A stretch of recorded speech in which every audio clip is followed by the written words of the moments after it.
My name is Jordan Aponte. I'm 20 years old and I'm a level 1 hairstylist at the Fixx Hair Studio in New Braunfels. And to be a level 1, we have like a level system. So it doesn't really have anything to do with your level of expertise, just more like how long you've been at the salon. And we have goals to hit, like service, retail, and number of clients you have. So once you hit your goals consecutively for 3 months, then you can level up and your prices go up and your pay goes up. I went to cosmetology school. I went to Aveda San Antonio for 9 months. I did 1,000 hours. And then I had to take 2 state board tests. Well, I had to do a written test and a practical. I passed both of those and then I got licensed. And then after that, I went into the Fixx training program, which was about a year. And I trained with a teacher and worked up to having my own shift. And now I'm on my own. Right now, my schedule is not that flexible, but it will be. Because of the level system. Each level has a different schedule. So like level 1 and 2, I work nights and weekends because that's the best way to grow my business is I work when other people are able to get their hair done. And then once I have my clientele built and I level up to like 3 and 4, I could take my weekends off and only work during the week. And then once I'm like 4 or 5, I can choose whatever schedule I want to work. Like I could work 20 hours a week if I wanted to and only work Monday, Tuesday, Wednesday. And then I'd have Thursday, Friday, Saturday, Sunday off, you know? So the more clients I have and the more money I make depends on my schedule. Probably my senior year of high school because I played softball my entire life and I just assumed that that was what I was gonna do. But you can't, there's no like professional softball. So like I would only be able to play in college and I didn't want to take any other classes. Like I didn't want to do math or science or any of that stuff. I almost said a bad word. And because I just wasn't good at it and it didn't bring me joy. And then softball started to feel like a chore. Like I was like, oh, I have to go to practice instead of being like, yippee, I get to go to practice. You know what I mean? So, but I was like the team braider. Like everyone would line up on the floor and I'd braid everyone's hair before a softball game. And I would do everyone's glitter eye black and put in the hair bows and whatever. So I was like, I might as well just do what I'm good at rather than trying to like waste all my money on college. I had no idea what I wanted to do. I knew that I wasn't going to enjoy myself. I just felt it in my bones. And like, the only thing that I was really good at was like science and English. Like I could whip out an English essay in 20 minutes flat, 5 paragraphs, no problem. But like, I don't want to be a writer and like, I don't want to be a teacher. So like, what can I do with that, you know? And I didn't care about like missing out on the college experience. I just don't care about that. I feel like a lot of my friends or like some people are like going to college for their degree 50% and also to have the college experience. But I'm like, I can totally just like mooch off of my friends and go to parties with them if I want to. But I knew that I wasn't gonna have a good time. So, cause I hated high school. Yeah, I didn't want to do that again. Another 4 years? Yeah, no thanks. I'm not doing that. I think so.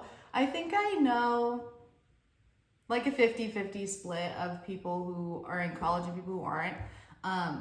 For example, my brother is a tattoo artist. He tried college for a little bit and decided that that wasn't for him either. So now he's in a trade.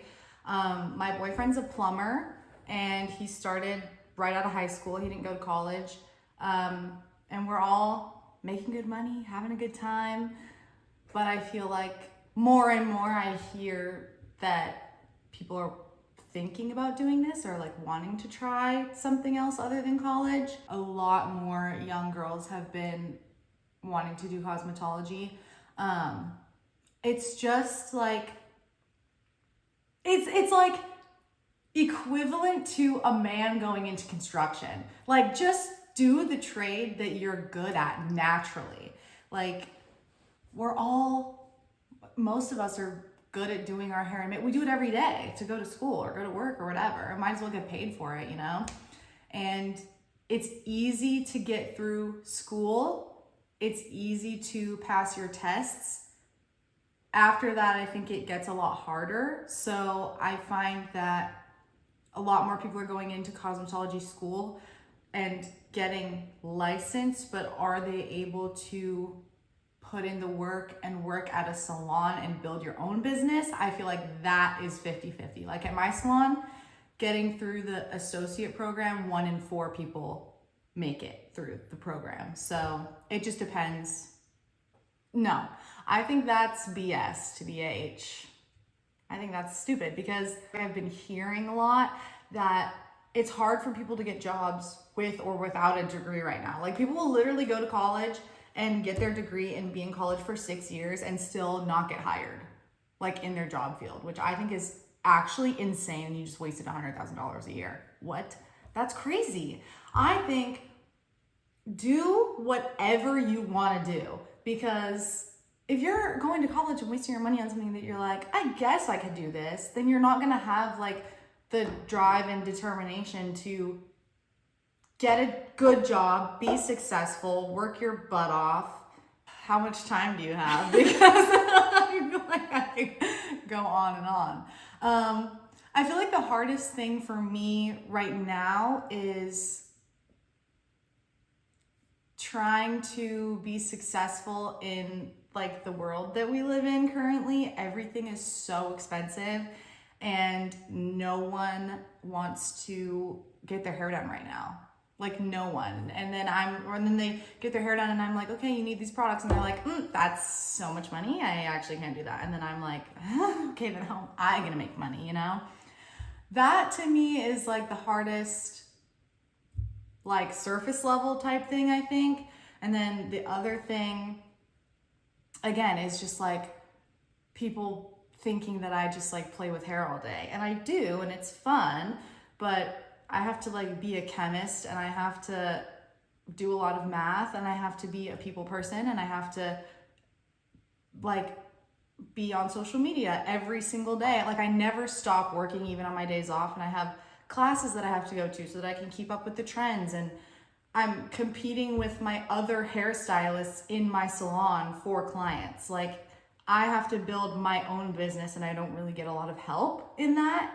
And people are like, oh, she just plays with hair. It makes me feel really good about my ability to create good hair when someone is like, oh, I love it. This is exactly what I wanted.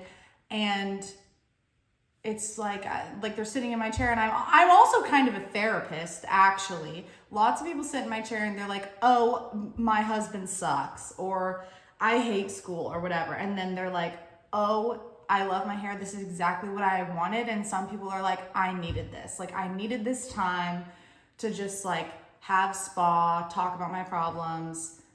I feel like that, like connecting with people and being an artist to me are like top 2. I love my job. A big one, I fear. I feel like especially nowadays, since social media is most of everyone's day, if that makes sense, like takes up most of everyone's time, that's usually where people find me. It's like 10% word of mouth, 90% I saw your post on Facebook, so I booked with you. I post something every single day, and it takes me like 10 minutes to make a post, which is why I feel like I have a lot of people like complaining. They're like, oh, social media is so hard. Like, I just don't have time. Yeah, you do. It takes 10 minutes. Literally say, I love this product. Post, easy. This is hair I did on Wednesday. Post, easy.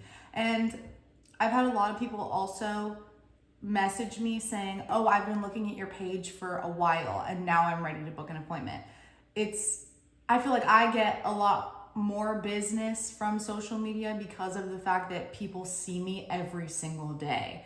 And then they're like, I'm always on their feed, in their brain. And then they're like, oh, I need a haircut. Let me go to Jordan because she's the only person on my Instagram every single day, you know?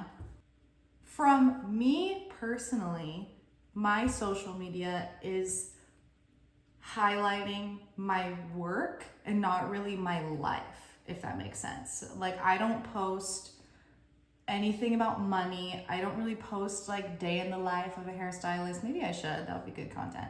But I mostly post about my work because right now my sole focus is getting clients. So I really don't know. I feel like most of the time it's people that ask me questions about it, like in real life, and then I say I love my job, I would never do anything else, I'm so glad I chose this.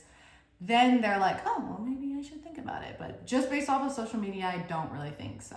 I feel like a lot of the bigger hair influencers with like 2 million followers or something crazy, probably, but there's only like 5 of those. So it's not really realistic. But let me just say, for me, it influenced me a lot. I follow all the like big hair influencers, but they're making money from their clients and from social media. So they're really rich and really successful, and they have like collabs with Fremar and stuff that I can only dream. But you know, I feel like that's like top goal. So I'm thinking like, oh, if I could even get close to that, then that would be awesome. But I'm already a hairstylist, so I don't know. Like, I can't say from other people, unless you're like, I made $60,000 this week, then people are like, holy moly, maybe I should be a hairstylist. Easy money. It's not easy money. They're making it look like it's easy money. I love to have new clients. I feel like most of the time, if I have like a day full of clients that I've already had 10 times, I already know what to do. I have their formula saved. I just beep boop and put it on and do what I normally do. But if I have like a day full of new clients and I have no idea what's going on, those are my favorite days ever, because they'll be like, this is my hair and I want to, like, my hair, they'll come in with my hair and be like, I want to be blonde today. And I'm like, okay, sister.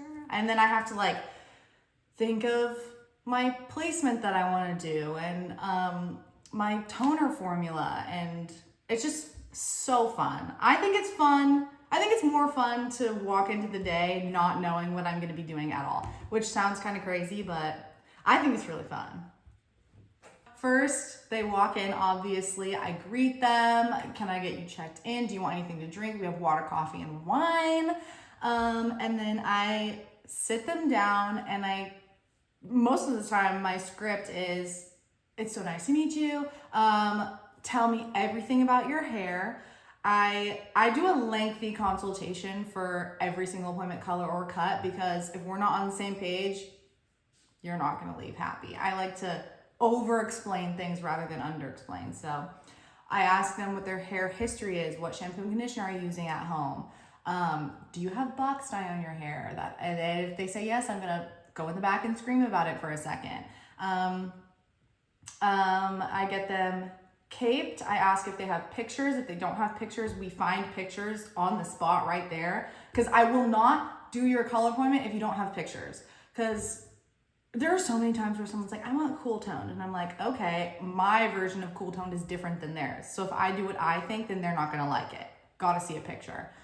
And then I explain what I'm gonna do. If that sounds good to them, then I go mix.